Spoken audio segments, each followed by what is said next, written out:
All right, let's bring you some news just coming into us here now. Our cameraman in Gaza, Samer Abudaqa, has died. Our cameraman in Al Jazeera cameraman in Gaza, who was wounded earlier on a few hours ago in an Israeli strike, has now died. Samer Abudaqa was operating as an Al Jazeera cameraman in Gaza throughout this conflict.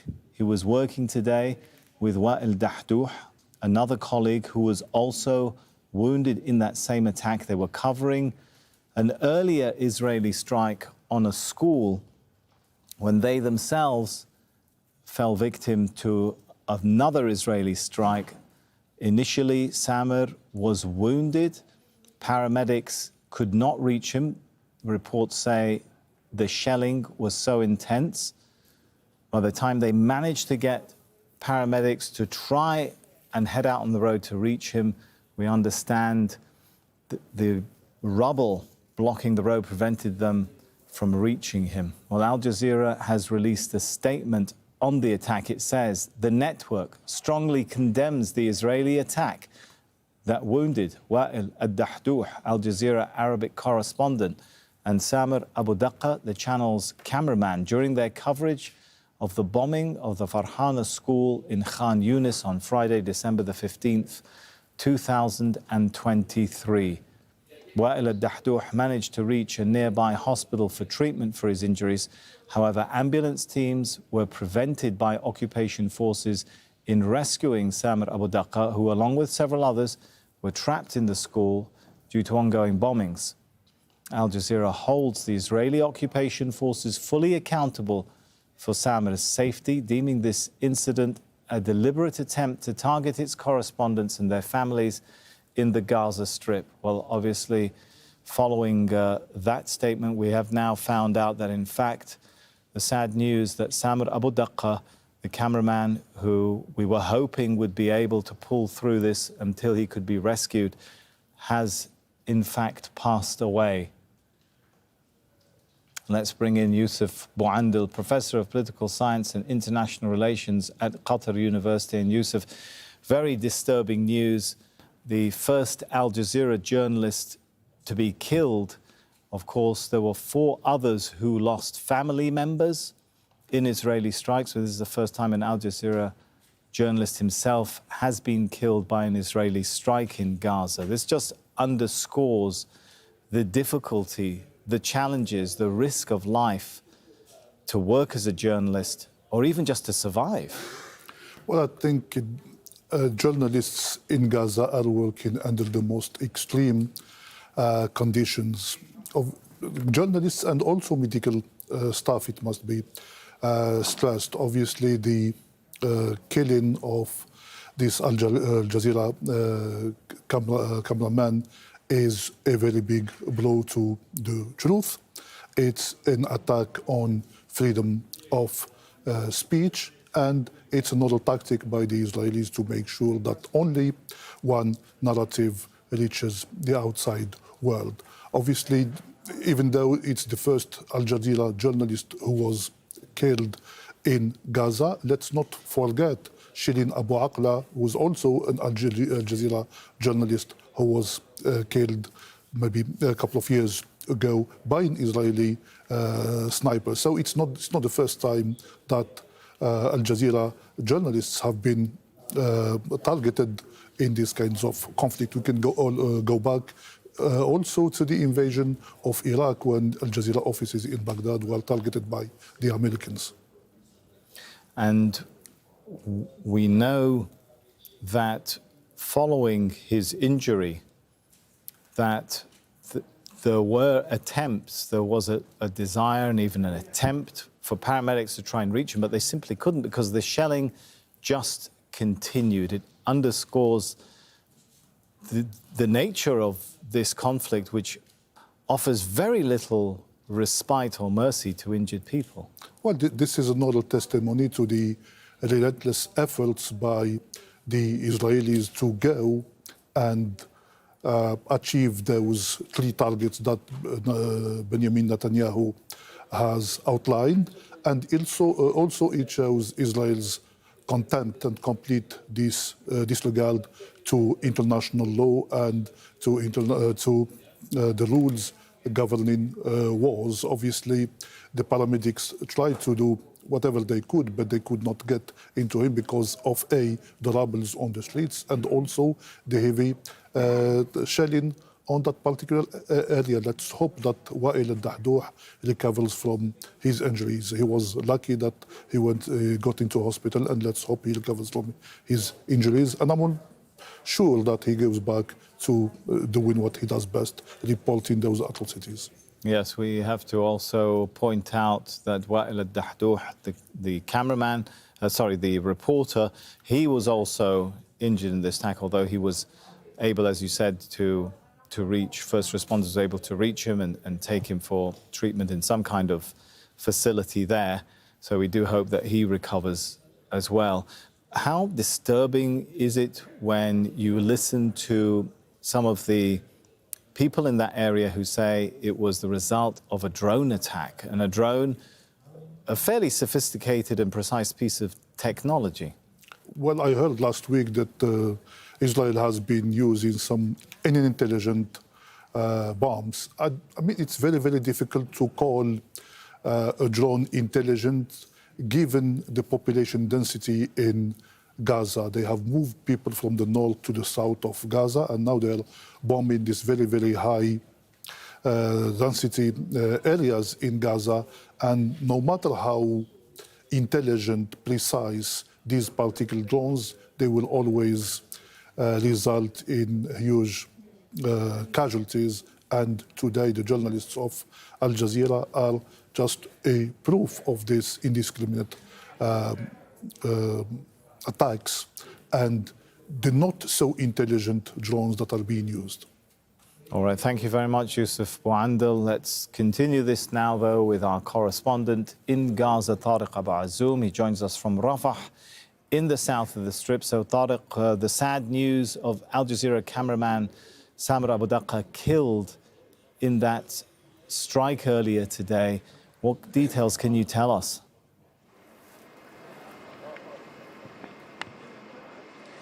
Yes, Sami, we first would like to send our condolences to the family of our colleague Samer Abudaqa, who had been killed after sustained to his wound after being left for hours bleeding on the ground of Khan Younis city as he was reporting and filming all the latest Israeli airstrikes that had destroyed life in Khan Younis city, alongside with our colleague Wael al-Dahdouh, who has been minorly injured by an Israeli military drone strike that hit the vicinity of Farhana school in the eastern areas of Khan Younis.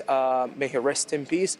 As we know, Samer is a professional cameraman who had devoted his life in reporting and filming the suffering of Palestinian people and how much they are feeling despair, desperate and feeling completely frustrated as the Israeli airstrikes had completely changed the way that they are living. I used personally to share time and night with Samer alongside with the Al Jazeera Arabic team, and he was telling me about his plans that he wants to be reunited again with his family who are living in Belgium abroad.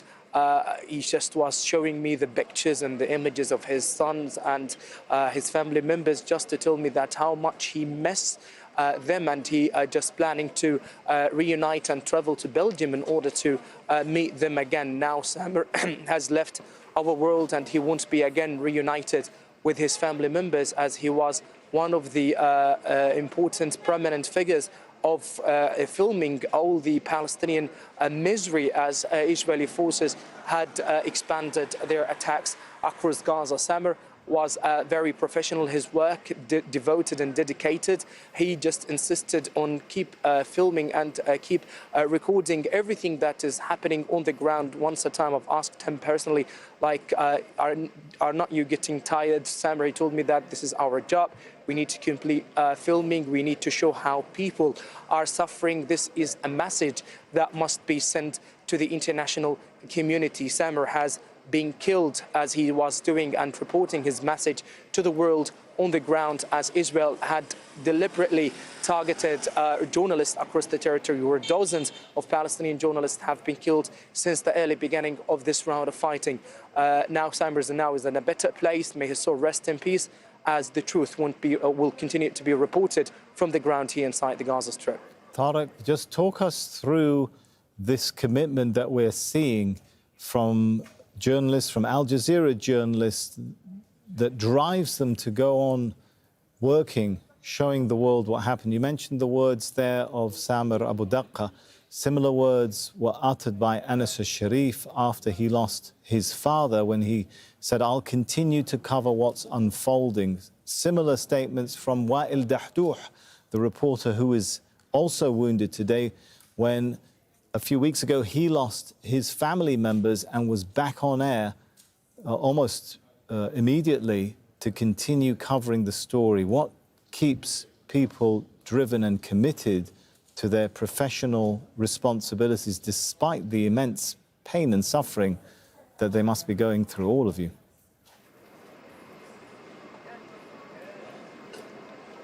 Yes, Sami, simply that's because Palestinians had completely suffered all shapes of pain and all kinds of misery, as Israeli forces did not let anything just bad to do against Palestinians. They have destroyed the houses, forced them to leave it behind. They destroyed their memories, their dreams, and they only wanted to let the world know what is happening on the ground inside Gaza, as no one till now had been showing the exact reality, just except few media outlets. And Al Jazeera is one of the most prominent media outlets inside the territory, which is still reporting what is the latest on the ground. And those people, as you mentioned, Sami, Wa'il, Mu'min al-Shrafi, and a number of our colleagues who had been whose family had been directly targeted by the occupation forces, they just put their pains aside and they returned to their commitment and their professionalism in terms of reporting all the suffering of Palestinian people on the ground. People inside Gaza want us to keep reporting, to tell the world how they are feeling. With every single time we go to different locations for reporting and for filming, people start telling us, please send our voice to the world. We want the international community to hear and to listen what we are suffering on the ground. We need them to take a look on the reality that how Palestinians are trying to cope with the situation after Israel had completely destroyed everything left for them, as right now they are living in makeshift tents and they are forced to live and to survive amid these unbearable situations and circumstances. Now, those people are really heroic, and as they are trying to complete the commitment, as what our colleague Wa'il had done before. He prioritized his family members. He returned back again at the front of the camera to keep reporting. Now he had been injured, and I'm absolutely sure that he will return back again and twice, as he is still alive, to keep reporting and to tell the world what he was suffering and experiencing, as the Israeli attacks on the territory do not differentiate between a militant and civilian. And I know, Tariq, that you've worked with Samer. Just talk to us a little bit about, you've mentioned his professionalism, but talk to us a little bit about what it was like to work with him as a person.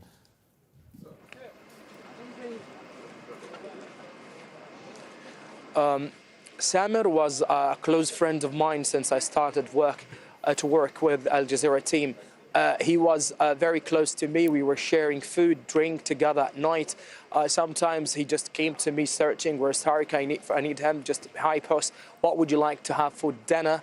He was so close person, as he was just all the time asked me about my family members, how I feel, what is the new updates on the ground. He was really a brother before he was a colleague. Right now, Samer has left us alone. I remember when the first moment I've heard the news of his death, I immediately retrospected all words that had been released and have been told by Samer for me regarding the support, regarding asking about my family, and also regarding any kind of my favorite drinks and food in order to afford for me, because he is one of the members who, because his family members are residing in Khan Younis. I clearly remember the nights that I've spent with him under the rain, where he was just sit next to me. We were sharing drinks together. He was literally a very professional, even human being who was very passionate and very ambitious. He was only planning just to reunite with his family members after the war, because he had been he was forced to evacuate them from the territory, and he was in daily contact with them. Sometimes he was showing me like the photos and the images of his kids. He told me that this is his elder son and this is the youngest one, this is the prettiest. He was sharing me his personal issues, his problems sometimes when he gets annoyed. Now Samer is in a better place where he won't be annoyed again. And Tariq, I want you to talk to me now on a human level about what these constant losses of colleagues and colleagues' families does to you, as you have to try and focus on being a journalist, but at the same time to survive as a human being, because I think the loss of Samer underlines the threat to you as well as all of our team members operating there in Gaza.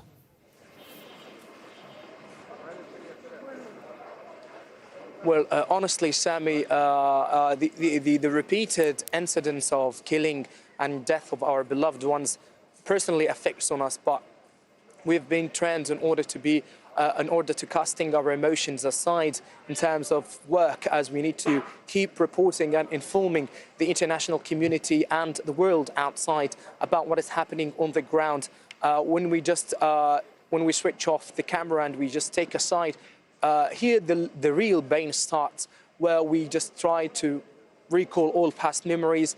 We just remember all good days together, and we start putting ourselves in the shoes of Samer and other journalists who had been killed or who had lost their family members, about how they were able to continue reporting amid these conditions, amid the very desperate pain inside their chests regarding the loss of their family members. But meanwhile, they just took their decision to keep reporting, and this is what we have been trained on since our start of work in this field, that emotions must be aside, as we need to keep reporting and keep putting the world with the latest updates regarding the Israeli strikes on the ground. Now, the majority of journalists in Gaza started to believe that there is no any impunity had been granted for them, but this is a matter of fact that we need to keep reporting and to keep telling the world the real story